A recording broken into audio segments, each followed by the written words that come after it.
Hello, everybody. Keith Henry here. My favorite time of year. It is diamond season. It's baseball season.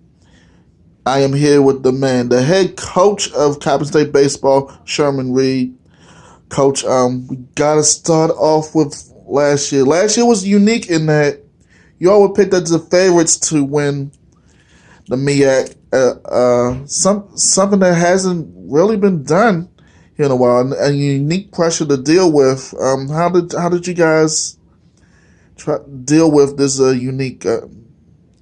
We were definitely in uncharted waters where we went in to the 2019 spring campaign, being picked by almost all of the major national publications, including Baseball America, to come out of the MEAC uh, as the regional representatives for the MEAC.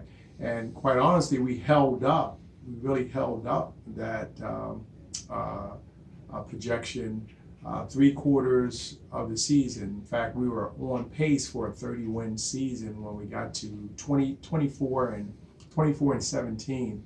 We were on a pace, and then we relied a lot on our strong offensive punch. I mean, we've really been at the top of the standings from an offensive standpoint the last couple of years in the MEAC, and we stopped hitting at the most critical time of the season, and it put us on a 7-game slide that took us right through the MEAC. So still set a school record, still finished with a 500 or better record for the first time ever in the history of the school. So we did some great things, but that 7-game slump, 5-game regular season, and then going into the MEAC two losses really hurt us. But the guys, the core, a good core of the guys are back, and we're looking forward to jumping back in there and trying to turn the page on the way the 19 campaign ended and look at the 2020 as an opportunity with great optimistic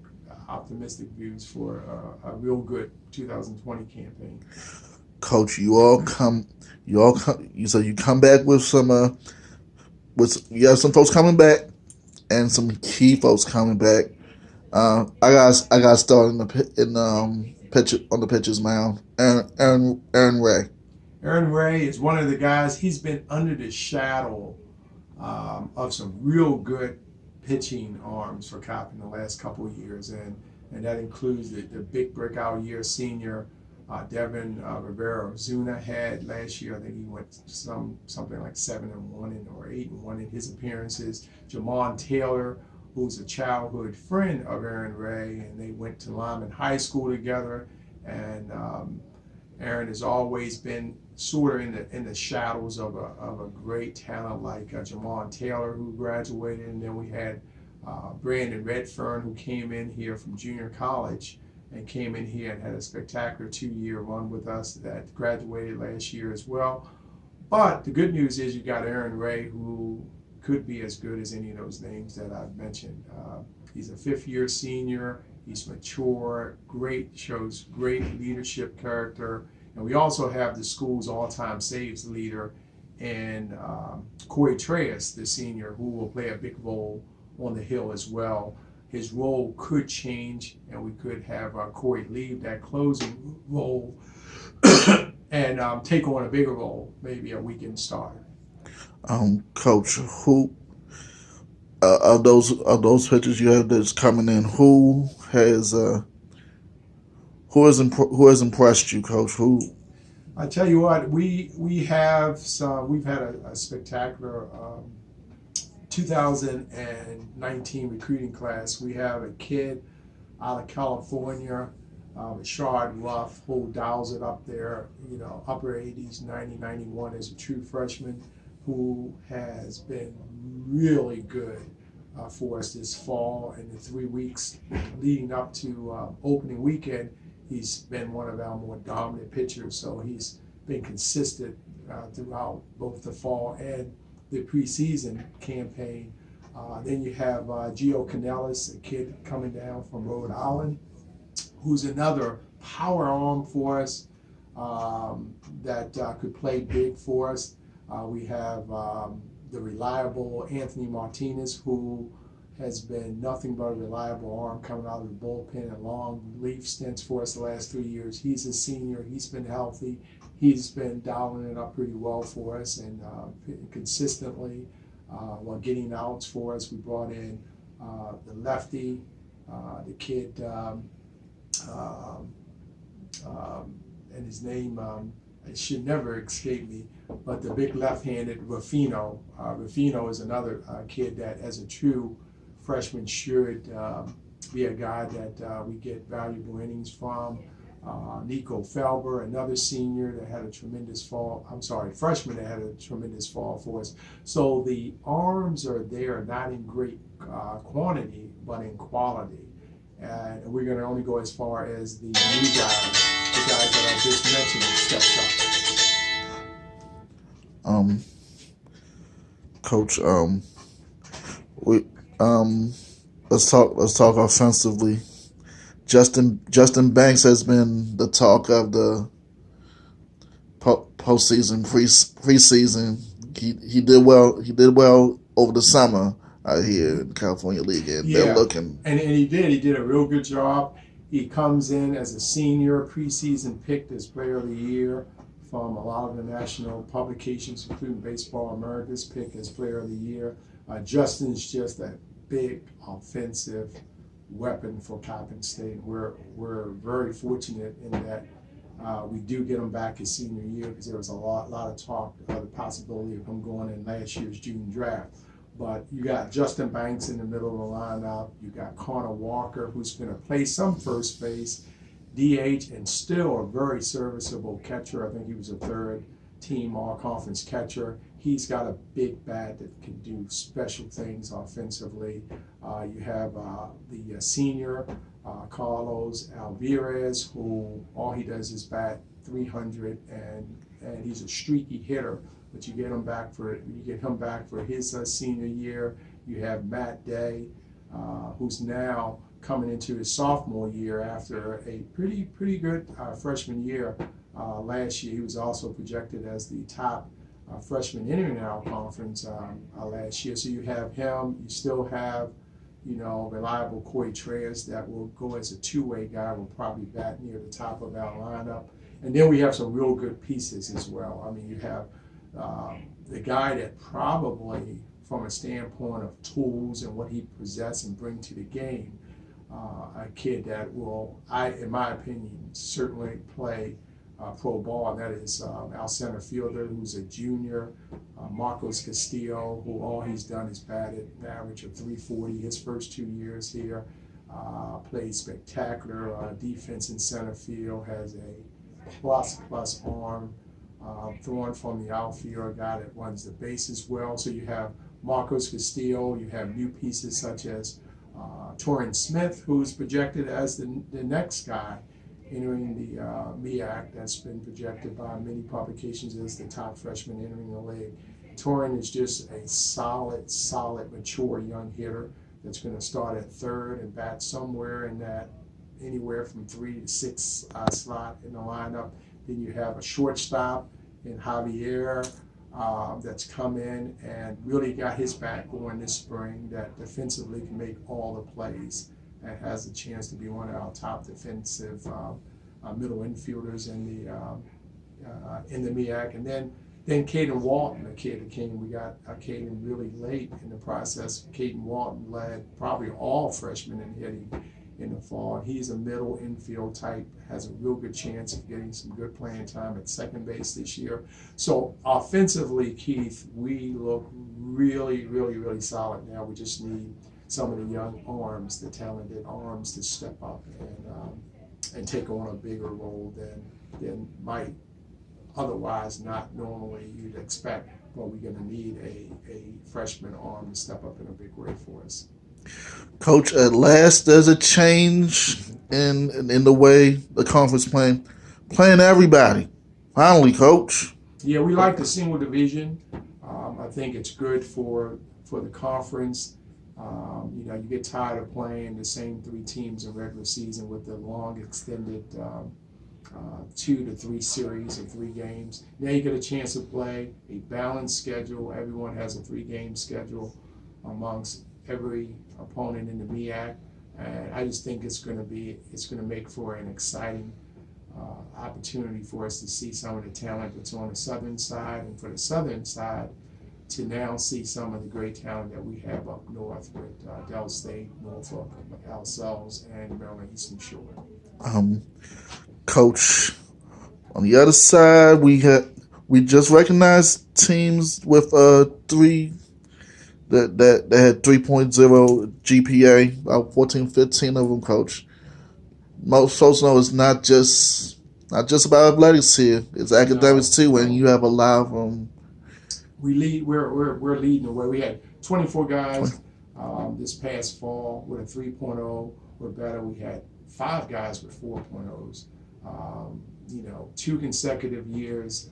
The American Baseball Coaches Association has recognized us with the Academic Team Excellence Award, which is a big award, a national award. We hope to make that a 3-piece compete with some of the talent academically we have with this year's squad, but we take care of business academically. I know sometimes when you deal with young kids, it's not always cool to take care of business in the classroom. It's not always cool to excel academically. It tends to, in some cases, it's the baseball, basketball, football, track first, and then, I like to, pursue the academic piece. But here at Coppin, we flip that. It's academics first, always academics first. And the cool thing to be is a high achiever academically here at Coppin State Athletics, and baseball's been leading the way there. And how to feel to be leading, and I know that's always been the goal here for you guys to lead in that department. Yeah, we want to lead. Like I said, APR is amongst the top out there in the country. I think we have 1,000. We may have batted 1,000 with our academic progress rate, which is basically, in layman's term, is a report card. Under stringent requirements of the NCAA. So we're leading the way there. And by the way, these are really good baseball players. So right now we're doing ours. It's a great time to be a Coppin State Eagle baseball player right now, Keith. Coach, speaking of the MEAC, Coach, we just hear that North Carolina A&T after the 2020-2021 year, they're leaving, and that's probably one of the good programs for baseball. That stings, Keith. No doubt about it. North Carolina A&T has some really good teams the last few years, and their history is of having, even when current head coach at Norfolk, Keith Shoemate, had a good run at North Carolina A&T back in the early to mid 2000s. He did a spectacular job there, and they're one of our top teams that represent the conference really well, North Carolina A&T. So there's no doubt about it. It stings, and we're going to miss the competition and the great job that Ben Hall has done the last 4 years leading that team. But we were kind of proactive in that we went single conference division probably at the most opportune time, because now losing to North Carolina A&T, while it stings, it still gives us a legitimate 7-team member team single division, and there's several 6-member divisions out there. There's some 7-member divisions out there, Division I baseball, so it puts us still in good shape from that standpoint in terms of numbers. So we'll recover, but it is going to be a big hit to us given the talent and how well North Carolina A&T has represented me at baseball these last decades. Coach, you've been picked? You guys been picked like I think middle of the way this year. I know y'all don't harp on it too much, but what? Yeah, preseason don't get us too hyped.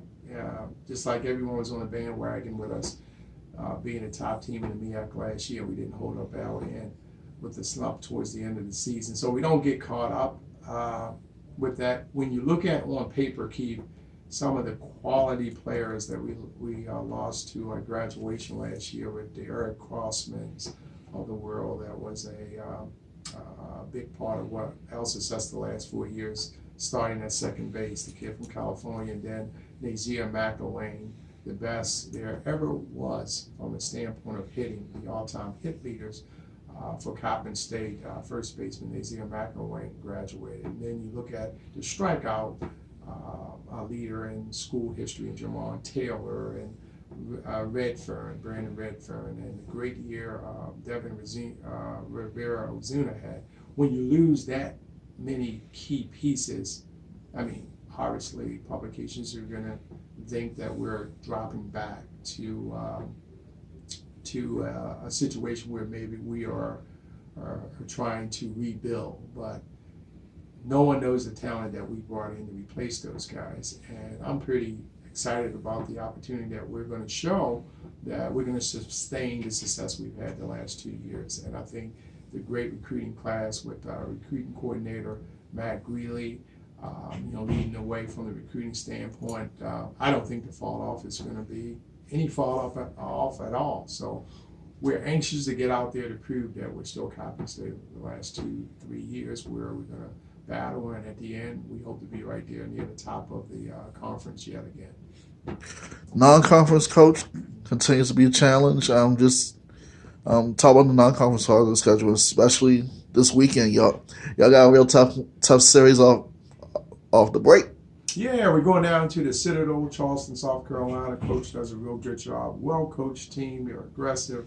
They run the bases well. Don't beat themselves. So we're going to have to be on top of our game in this opening 3-game match down in Charleston, South Carolina.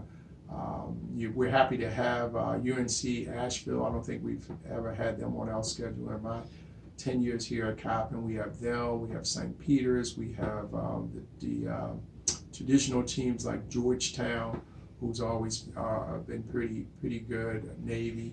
So the outer conference schedule is set up where it's going to really prepare us for MEAC play. We're going to be road warriors this year. I believe something like the first 13 out of 14 games to start this campaign will be on the road. So we're going to be road tested early, which is only going to play well for us when we get into conference play.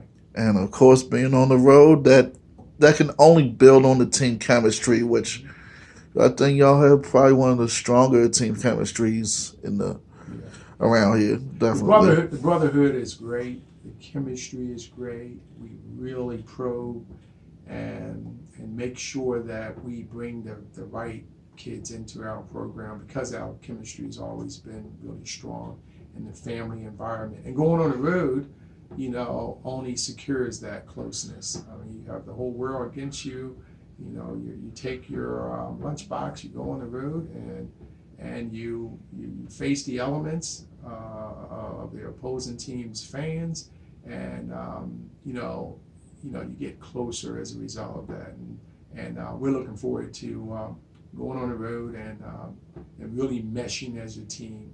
And we'll know a lot more about where this team's going to go after that out-of-conference schedule that we have leading into conference play, for sure. You hear him, you see him. Head coach Sherman Reed, Coppin State University baseball. We get the fun started on Friday, I believe, at the Citadel. There you go, 4 p.m. on Friday. I believe every game will be streamed. So for those fans out there that want to watch us take the field for the first time and watch this new talented team, the games will be available via video stream. And before we go, Coach, just talk to the importance of getting support at home, and talk about. Yeah, we want to keep, and thanks for bringing that up.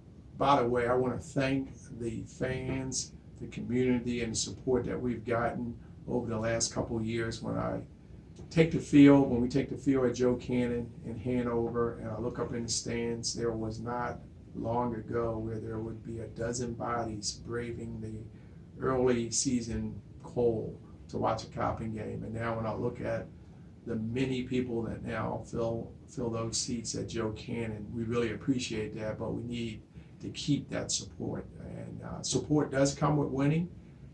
So that's part of it too, but we really appreciate the large numbers that have come out these last 2 years to support Coppin State baseball.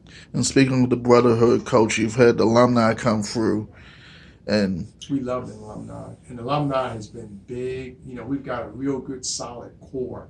Whenever we reach out to those guys to show up, we on our alumni day, we usually have a good number of guys show up through the texts and the emails and just the overall support that we get from the alumni. It's been big, and we want to continue to grow that because that's important to the current baseball players to sometimes see those past guys that have worn the Coppin Eagles baseball uniform. Alrighty, Coach. Thanks a lot, and we're gonna hear and see a lot of you guys all season long. Thanks so much. Thank you too, Keith. We look forward to taking the field and getting this season underway.